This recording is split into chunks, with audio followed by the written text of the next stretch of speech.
नमस्कार, ये आपका भारत लाइव है और जो खबर आपके सामने लेकर के आए हैं वो खबर बिहार की राजनीति का एक बार फिर से टर्निंग पॉइंट साबित हो सकता है, क्योंकि इस तरह की जो प्रक्रिया देखने को मिल रही है और जिस तरह से एक्शन हो रहा है उसे देख करके पिछले पैटर्न के हिसाब से अगर देखा जाए तो एक बार फिर से बिहार में राजनीतिक उथल पुथल संभावित लग रही है। आपको बता दें कि नीतीश कुमार जैसे ही एनडीए को छोड़ करके महागठबंधन का हिस्सा बने काफ़ी खुश नज़र आ रहे थे, लेकिन कहीं ना कहीं उनके मन में इस बात का एहसास भी था कि बहुत सारे उनके दुश्मन भी बनेंगे। हालांकि इसके लिए वो तैयार नज़र आ रहे थे, लेकिन उन्हें इस बात का एहसास नहीं था कि सुशील मोदी उनके सबसे प्रबल विरोधियों में से एक हो जाएंगे सुशील मोदी को लेकर। और सुशील मोदी ने जिस तरह से उनके पाला बदलने के बाद एक्शन लेना शुरू कर दिया और खुल करके नीतीश कुमार का कमी निकालने लगे, कमियां बताने लगे, वो साफ दर्शा रहा था कि सुशील मोदी को दबाव है या फिर उन्हें खुली छूट दे दी गई है एक बार फिर से, जिस तरह से 2015 से लेकर 2017 तक मिली थी। सुशील मोदी ने बहुत सारी बातें कही। उससे पहले आपको बता दें कि नीतीश कुमार ने सुशील मोदी के जितने भी दावे थे उसे पूरी तरह से निरस्त कर दिया।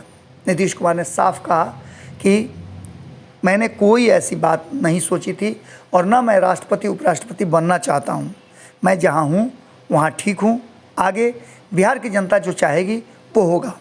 इन सब बातों को लेकर के सुशील मोदी ने इस पर भी अब अपनी बात खोली है। और इतना ही नहीं, सुशील मोदी ने तो पुराने राज गड़े मुर्दे तक उखाड़ दी। सुशील मोदी ने नीतीश कुमार के कई गुप्त राज खोले हैं।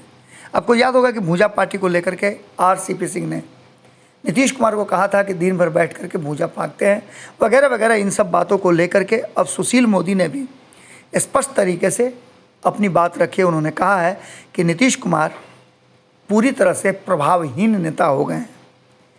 पूरी तरह से नीतीश कुमार जिस कंफर्ट जोन में चले गए हैं और जितना कंफर्ट जोन में वो भारतीय जनता पार्टी के साथ रहे हैं, उतना कंफर्ट जोन में महागठबंधन और लालू प्रसाद के देख रेख में या उनकी छत्रछाया में तो नहीं रहेंगे।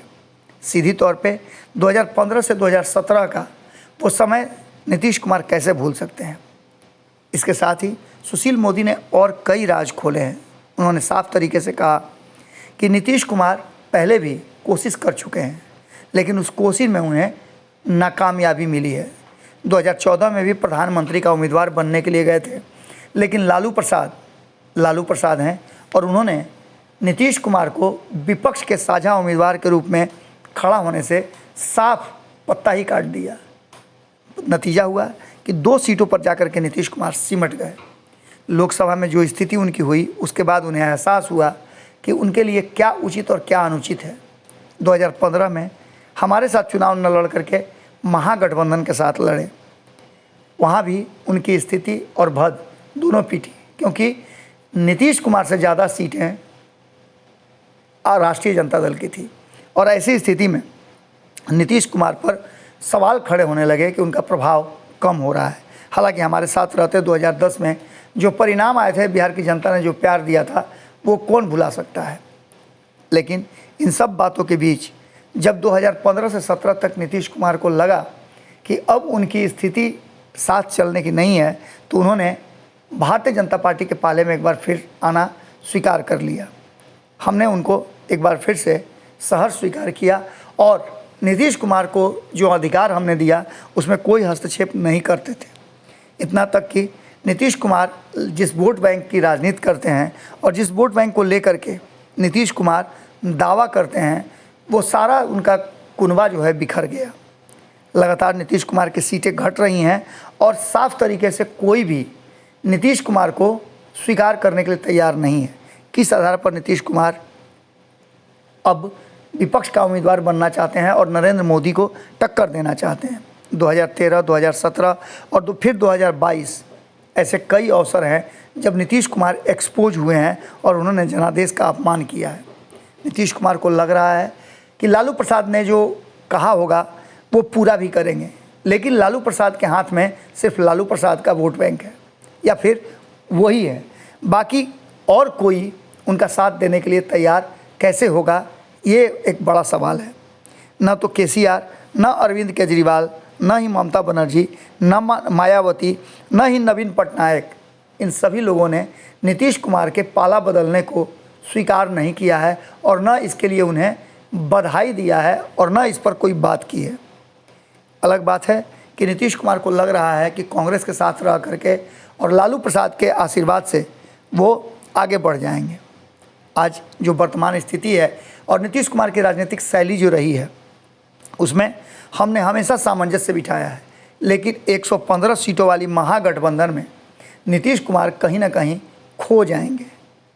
उनके 45 सीट निश्चित रूप से हैं, लेकिन अब जबकि वो तेजस्वी यादव के प्रभाव में रहेंगे तो पूरा का पूरा सरकार तेजस्वी यादव अपने हिसाब से चलाएंगे और ये नीतीश कुमार को शायद फिर से एक बार उबाऊ लगे या फिर उन्हें परेशान करने लगे। इससे पहले आपको बता दें कि सुशील मोदी ने कई खुलासे किए थे जब 2015 से 17 तक नीतीश कुमार तेजस्वी यादव के साथ थे और तेजस्वी यादव को लेकर के कई ऐसे पुराने गड़े मुर्दे उखाड़ करके वहाँ तक मजबूर कर दिया कि नीतीश कुमार को तेजस्वी यादव का साथ छोड़ना पड़ गया। अब सुशील मोदी का ध्यान नीतीश कुमार की तरफ है। पहले लालू लीला का उन्होंने खुलासा किया, अब नीतीश का बखिया उधेड़ने के लिए पूरी तरह से तैयार हैं। कई ऐसी राज हैं जो सुशील मोदी अब धीरे धीरे खोलना शुरू कर चुके हैं। देखना होगा कि इस जो पुरानी दोस्ती का एक रास्ता था, दोनों के बीच में सामंजस्य था, वो टूट गया है या फिर अभी आगे सुशील मोदी नीतीश कुमार को और परेशान करेंगे।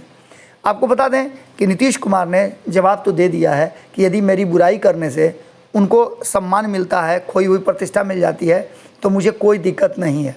लेकिन इन सब बातों से अलग भारतीय जनता पार्टी जिस स्टेज में अभी है बिहार में, उसको लेकर के सुशील मोदी का कमान संभालना एक बार फिर से कहीं ना कहीं नीतीश कुमार को डरा जरूर रहा होगा, क्योंकि नीतीश कुमार के बड़े राजदारों में से एक रहे हैं सुशील मोदी। वहीं आरसीपी भी बड़े राजदार हैं। अगर दोनों की जोड़ी मिल जाती है तो आप मान के चलिए कि नीतीश कुमार के लिए एक एक पल सत्ता में बने रहना और सरकार चलाना मुश्किलों भरा होगा। सुशील मोदी खुलासा करना शुरू कर चुके हैं। अब आगे क्या कुछ करते हैं, किस तरह की रणनीति अपनाते हैं, ये देखना अभी बाकी है। जो सूत्र हमारे बता रहे हैं उसमें कागज़ पत्तर जो है वो पूरी तरह से तैयार हो रहा है और उसको लेकर के सुशील मोदी पूरे दमखम के साथ आएंगे और एक बार फिर से बखिया उधेड़ेंगे। जुड़े रहिएगा भारत लाइव के साथ, खबरें लगातार जारी हैं। बहुत बहुत धन्यवाद। अगर ये वीडियो पसंद आई और वह बिहार के राजनीति और बिहारियत से सरोकार रखेनी तो सब्सक्राइब बटन दबा के चैनल के सब्सक्राइब कर ली। ओजे एगो घंटी बा, ओकरा बटन दबा देला से कुल सटीक और मारक खबर रुआ मुफ्त में मिल जाई। अगर रुआ पत्रकारिता के हमनी के नया प्रयोग में सहयोग कर चाहतानी तो ज्वाइन बटन दबा दी। पेटीएम नंबर नोट कर ली 9386816700। धन्यवाद।